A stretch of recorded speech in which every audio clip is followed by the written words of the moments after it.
They invited me to be humiliated, but they didn't know they were inviting their new boss. You're watching African Stories That Touch. Mrs. Johnson's eyes shone. "Good," she said quickly. "Don't be late. The venue will be sent to you." She ended the call immediately and burst into laughter. "She's coming," she announced. Michael chuckled. "Good," he said. Mrs. Johnson leaned back like a woman satisfied with evil. "Let her come. We will finish her confidence that night." Diana finally closed her magazine slowly. She looked at Mrs. Johnson and Michael. Then she said calmly, "You people are cruel." Mrs. Johnson scoffed. "Cruelty?" she repeated. "Is it cruelty to show someone reality?" Diana's eyes stayed steady. "No," she replied. "It's cruelty to enjoy someone's pain." Michael frowned. "Diana, don't start," he warned. Diana stood up. "I'm not starting anything," she said. "I'm just saying." Then she walked away quietly.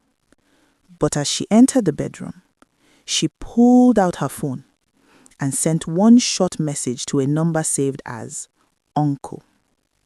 "He has agreed. The party is on. He will fail completely." That night, Michael practiced his party speech in the mirror, not knowing the same party would bury his pride. After the call ended, I sat on my bed for a long time. The room was quiet, too quiet, the kind of quiet that makes you hear your own thoughts like noise. My phone lay beside me like a small bomb, because I knew Mrs. Johnson. That woman didn't invite people to celebrate. She invited people to suffer. I stood up slowly and walked to the mirror. I looked at myself. My face was calm, but my eyes carried the memory of pain. 2 years ago, I walked out of Michael's house with one small bag. No shouting, no fighting, no begging. I carried my heartbreak with dignity. And now, they wanted to see me again. They wanted to measure me. They wanted to laugh. My fingers trembled slightly, not because I was scared of them, but because I was scared of myself. Because I didn't want to break down in public. I didn't want to cry in front of people who didn't deserve my tears. So I did the only thing I could do. I called Ruth Davis. Ruth answered like fire. Ruth picked up on the first ring. "Grace, baby girl, what's up?" I swallowed hard. "Ruth?" Mrs. Johnson called me. There was silence. Then Ruth's voice dropped. "That witch?" "Yes." Ruth exhaled sharply. "What did she want?" I answered.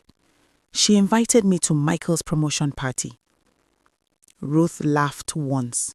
Not the funny kind, the angry kind. "Grace, don't go." I closed my eyes. "I already said yes," I whispered. "Ha!" Ruth almost shouted. "Grace, are you okay? Why would you say yes?" My voice was quiet. "Because I'm tired of running," I replied.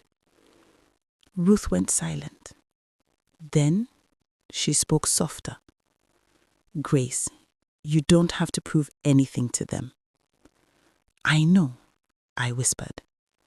"But I need to prove something to myself." Ruth sighed deeply. "Okay," she said finally. "If you must go." Her voice turned hard again. "Then you will not go looking like a woman they broke." My throat tightened. "Ruth!" "No!" She cut in. "I'm serious. Where are you? I'm coming." Before I could argue, she ended the call. Then my phone buzzed again. A new message popped up. Unknown number. Good evening, Grace. Don't be afraid. Just come. My stomach tightened. I sat up straight. My fingers moved fast. I typed, "Who is this?" No reply. I stared at the screen. Because the message didn't sound like Michael, and it didn't sound like Mrs. Johnson. It sounded like someone watching from the shadows. Someone who knew what was coming. Someone who wanted me there. I placed the phone down slowly. My heart was beating too fast. A knock came. I opened the door, and Ruth walked in like a storm, 2 shopping bags in her hands. Her face was serious. She didn't even greet properly. She looked at me from head to toe and said, "Grace Williams, if they want to disgrace you, they will be disappointed." I blinked. "Ruth." She dropped the bags on my bed. "Tonight, we are going there with dignity." My eyes stung. "Ruth." "No," she cut in. "I'm serious. Now, stand up, let me see your face." I stood quietly. Ruth touched my cheek gently. Then her voice softened. "Grace," she whispered, "don't let them take your smile. You already paid too much." I nodded slowly. Ruth opened one of the bags and pulled out a dress. Simple, but stunning. Not too flashy, not too cheap. Classy, clean, powerful. I stared at it like a weapon. "This is too much," I whispered. Ruth rolled her eyes. "I beg, it's not too much, it's enough." She turned me into a woman they couldn't break. As I changed, Ruth fixed my hair. Light makeup, not heavy, just enough to bring back my face, the face I lost when I was crying quietly at night. Ruth stepped back and looked at me. Then she nodded. "Good," she said. "Now listen to me." I looked at her. Ruth held my shoulders and stared into my eyes. "They will provoke you," she warned. I nodded. "They will try to embarrass you," she continued. I nodded again. "But you," Ruth said, voice firm, "you will behave like a queen." My lips trembled. Even Ruth's voice sounded emotional now. She added softly, "Even if your crown is invisible." I swallowed hard. "I'll try," I whispered. Ruth shook her head. "No," she corrected. "You won't try, you will." On the way there, I felt it.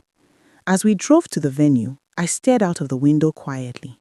My heart wasn't racing anymore. It was calm. Not because I wasn't scared, but because I accepted something. Whatever happened tonight, I would not beg. I would not cry. I would not give them satisfaction. And deep down, I felt it. This night was not ordinary. This night was a turning point. Ruth parked and turned to me. "Remember," she said, holding my hand, "no shaking." I nodded. "I won't," I whispered. Then we stepped out of the car and walked into the hall. They thought I came to be humiliated, but I came to be revealed. The moment we stepped into the hall, the whispers started. Not normal whispers, the kind of whispers that cut. "Is that Grace? That's Michael's ex-wife. What is she doing here?" My chest tightened, but I kept walking. Ruth held my hand tighter like a bodyguard. Then I saw them. Michael, Mrs. Johnson, Diana, standing near the stage like they owned the night. Mrs. Johnson spotted me immediately, and her face lit up like she had been waiting for a sacrifice. She walked toward me with fake sweetness. "Grace!" she shouted loudly. "So you actually came!" I forced a small smile. "Good evening, Ma." Mrs. Johnson looked me up and down slowly. Then she smiled wider. "At least you tried," she said. Some people around laughed softly. Ruth's jaw tightened, but I stayed calm. Mrs. Johnson held my arm like we were close and dragged me toward a table near the front. Not too close, not too far. The perfect seat for humiliation. Then she turned to the crowd and announced loudly, "Everybody, let us welcome someone special." My stomach dropped. Mrs. Johnson pointed at me like I was an exhibit. "This is Grace, Michael's first wife." Gasps. Whispers. Soft laughter. Mrs. Johnson continued proudly. "She was with him when he had nothing." She paused and smiled. "But some people cannot follow a man to success." The hall murmured. I sat down slowly.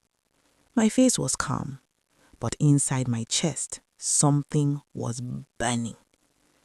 Michael walked over with a smug smile. "Grace," he said, nodding like I was a stranger. "Fine." That was all. Not "how are you?" Not "thank you for coming." Just fine. Diana joined him, holding his arm like a trophy. "Hi, Grace. Nice to see you." I nodded politely. Mrs. Johnson leaned close and whispered loudly enough for people to hear. "Sit and watch so you can learn what you lost." I didn't respond because silence is sometimes the loudest answer.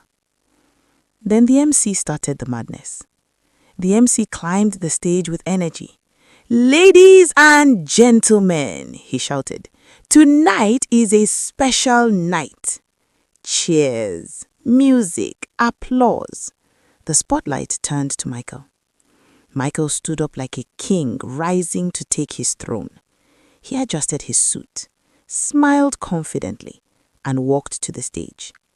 Mrs. Johnson's face was glowing like Christmas.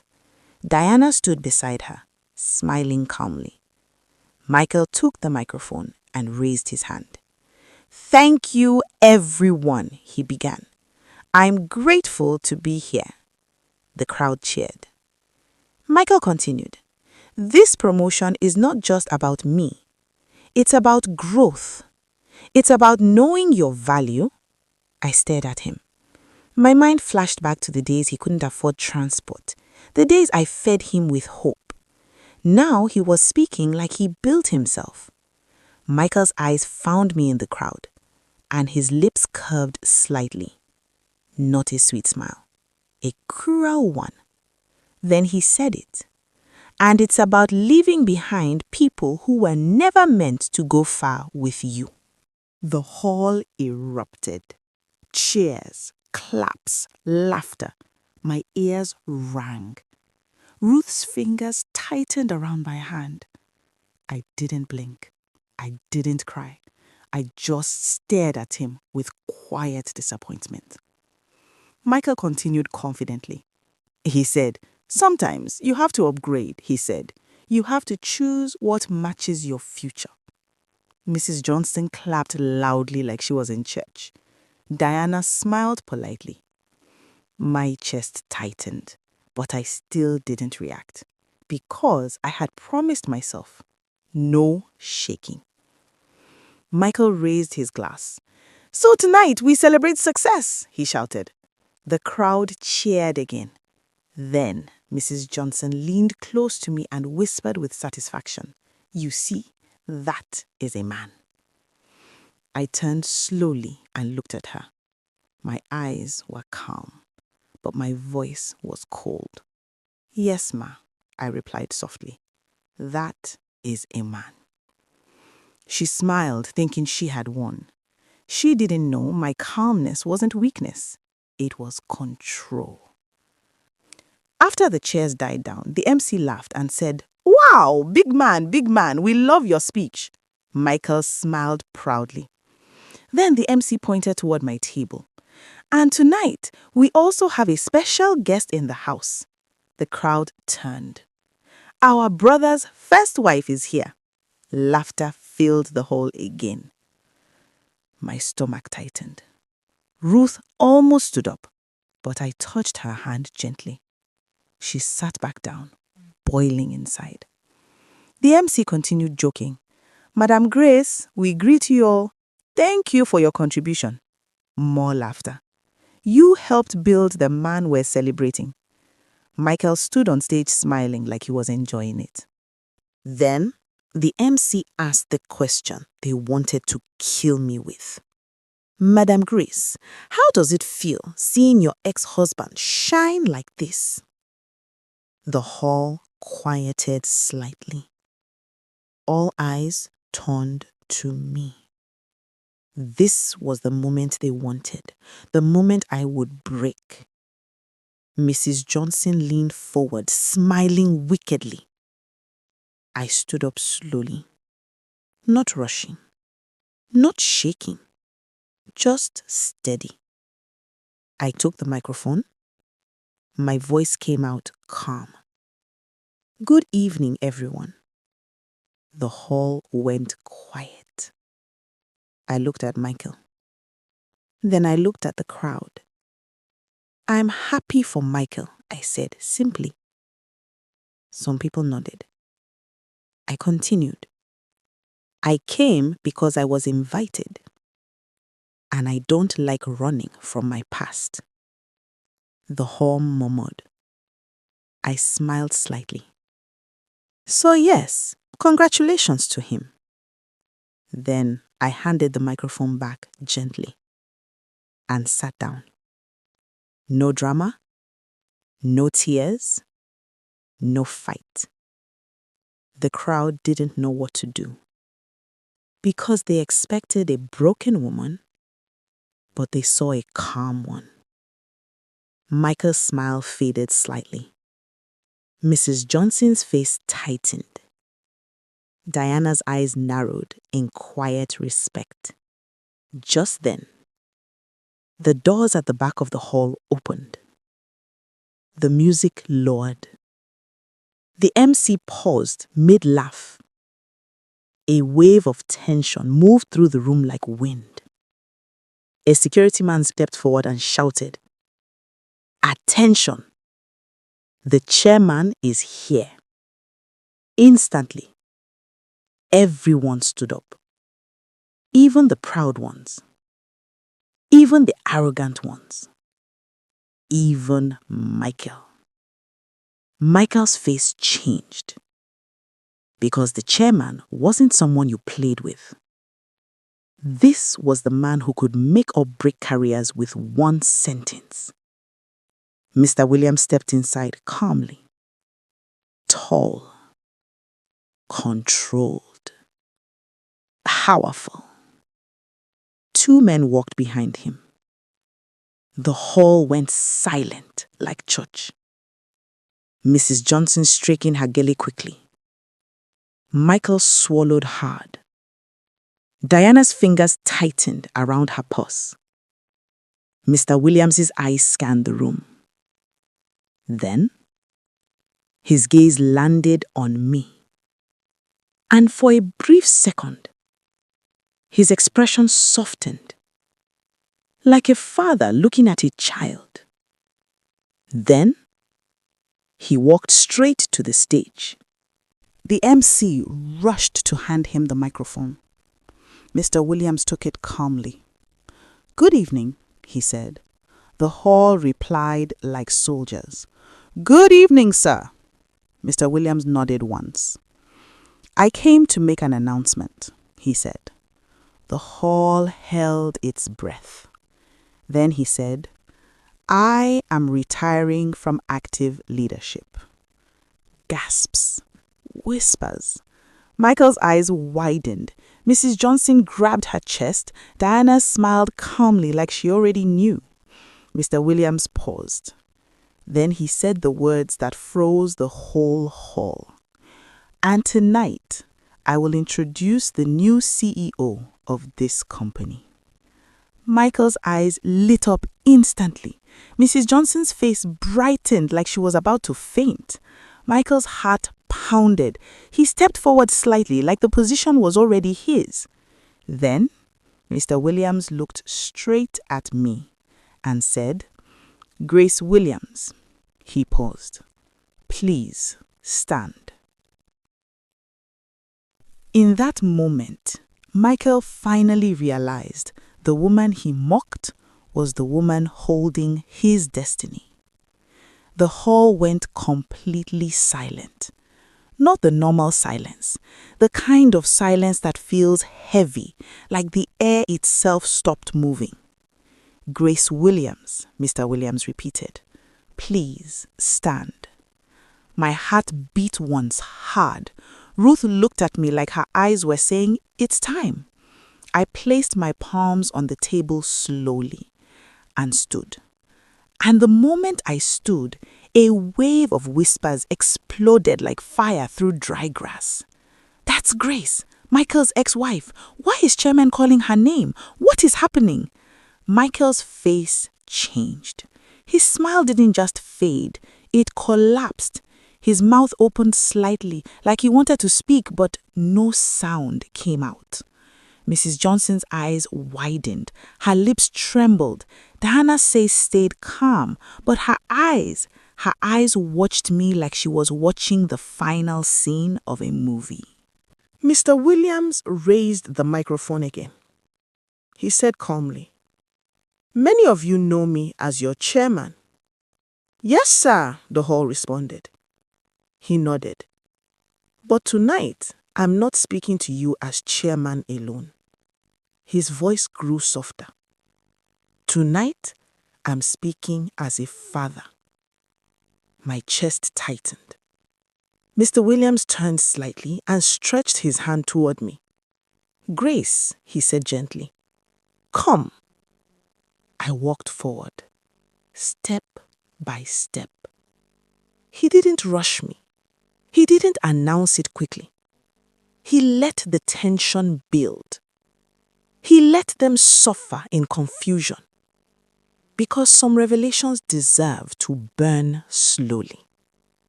When I reached the stage, Mr. Williams looked at me with pride. Then he turned back to the crowd. "Ladies and gentlemen," he said, voice steady, "this is my daughter." The hall exploded. Gasps, shouts, confused whispers. People stood up like they had seen a ghost. Mrs. Johnson staggered backward slightly. "Jesus," she whispered. Michael's knees almost gave way. He blinked rapidly like his eyes were lying to him. "No," he mouthed silently. Mr. Williams continued.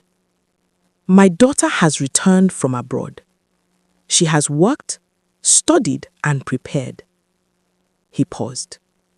"And from today," his voice turned firm, "she is the new CEO of Williams Holdings." The room spun. Some people clapped nervously. Some people didn't even know whether to clap or kneel. Because the woman they mocked was now their boss. Michael stood frozen. His suit suddenly looked too tight. His pride drained out of him like water. He stared at me like I was not human. Like a punishment. Mrs. Johnson grabbed his arm tightly. "Michael," she whispered in panic. Michael didn't answer. Because his brain was doing calculations. Grace. CEO. Grace. Chairman's daughter. So the job, the promotion, everything was because of her? His throat tightened. His pride cracked. And for the first time in a long time, Michael looked afraid. Mr. Williams handed me the microphone. My fingers wrapped around it gently. Not shaking, not angry, just calm. The calmness of a woman who has survived humiliation and now stands in power. I looked at the crowd. Faces everywhere. Some shocked, some ashamed, some suddenly respectful. I smiled slightly. "Good evening, everyone," I said. The hall replied in a confused chorus, "Good evening, ma." I nodded.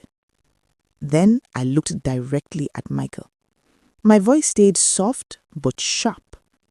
"Michael Johnson," I called. Michael flinched like my voice slapped him. Yes, ma," he replied quickly. The hall went dead silent. I paused for a second. Then I said the line that made people's mouths open. "I want you in my office by 8 a.m. on Monday." Michael swallowed hard. "Yes, ma," he whispered. I continued calmly. "Bring your resignation letter." I paused. "Or bring your best explanation." The hall gasped. Mrs. Johnson almost screamed. Michael's eyes widened like a man drowning. I leaned slightly forward. "And Michael?" He looked at me like he was about to cry. I smiled softly. "Welcome to the world you said I didn't fit into." Silence. Dead silence. Even the music man didn't breathe. Mrs. Johnson rushed forward suddenly, voice shaking. "Chairman, sir, please," she cried.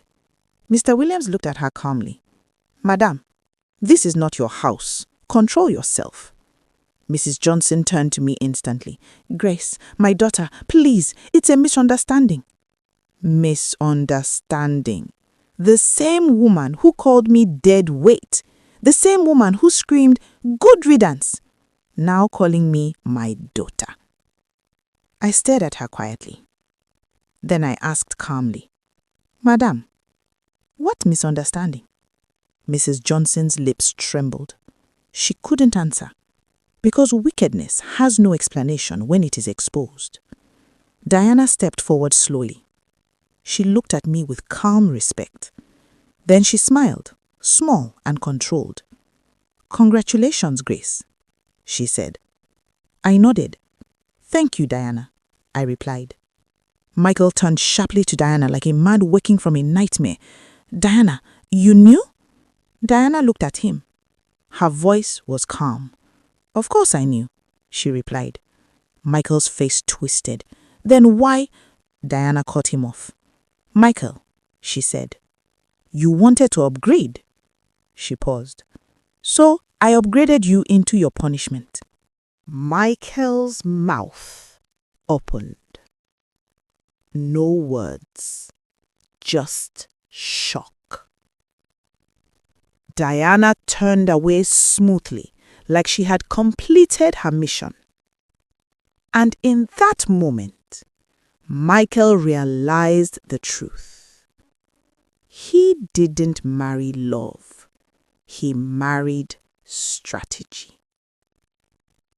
And as I stood there in power, I didn't feel joy. I felt peace. Because the same people who broke me were now bowing. Monday morning came too fast. Not for me, for Michael. Williams Holdings was unusually quiet that day. Not because people weren't working, but because everyone was waiting. Waiting to see the woman they mocked walk in as their boss. I arrived early. No convoy, no drama. Just me and calm. A clean white blouse, a fitted black skirt, simple heels. Classy, not loud, because real power doesn't need noise. As I walked into the building, staff members stood up like the air changed. "Good morning, Ma. Good morning, CEO." Their voices were respectful, but their eyes were full of fear. Not fear of me, fear of what I might do. Because people always assume a woman who was once humiliated will return with fire. But I didn't come with fire. I came with standards. I entered my office, sat down, opened my laptop, and said calmly into the intercom, Send Mr. Johnson in. The secretary hesitated. Yes, ma. A few seconds later, the door opened slowly, and Michael walked in. The man that entered wasn't the Michael from Friday night. That Michael was loud, proud, cruel. This one looked like someone who didn't sleep. His eyes were red. His shoulders were heavy. His suit was still expensive, but it couldn't hide the shame hanging on him like smoke. He stepped closer. Grace, he whispered. I didn't look up immediately. I finished reading the file on my screen. Then I raised my eyes slowly. And the first thing I said wasn't Michael. It wasn't my husband. It wasn't even, are you okay? I said, good morning, Mr. Johnson. His face twitched. Because that title alone was a boundary, a wall, a door he could never enter again. Yes, good morning, ma, he replied quietly. I nodded once. Sit, I said. He sat down slowly, like his legs didn't trust him. Silence. I let it stay. Because silence is powerful when someone is guilty. Michael cleared his throat. Grace, he tried again. I lifted one finger gently. This is an office, I said calmly. Michael swallowed hard. Yes, ma. I leaned back slightly in my chair. I reviewed your staff records, I said. Michael's eyes lifted with small hope. You are hardworking. His face softened a little. Then I paused, and the pause killed him. But your character, I said slowly, is weak. Michael's lips trembled. He nodded like a child being scolded. I know, he whispered. I didn't insult him. I didn't shout. I didn't bring out all the pain because I didn't need to. Life had already embarrassed him publicly. So I spoke like a leader, not like an ex-wife. From today, I said, you will report directly to the operations director. Michael blinked. Yes, ma. You will not step into my office unless you are invited, I added. His throat tightened. Yes, ma. And you will not speak to me outside work, I finished. Michael's eyes widened. Grace! His voice broke. I didn't flinch. Mr. Johnson, I corrected him calmly. His head dropped. Yes, ma. Michael stood up suddenly. He couldn't hold it anymore. Please, he whispered. Then his voice cracked. I'm sorry. I stared at him quietly. He continued. I didn't know your father was... I raised my hand gently again. Michael, I said calmly. He froze.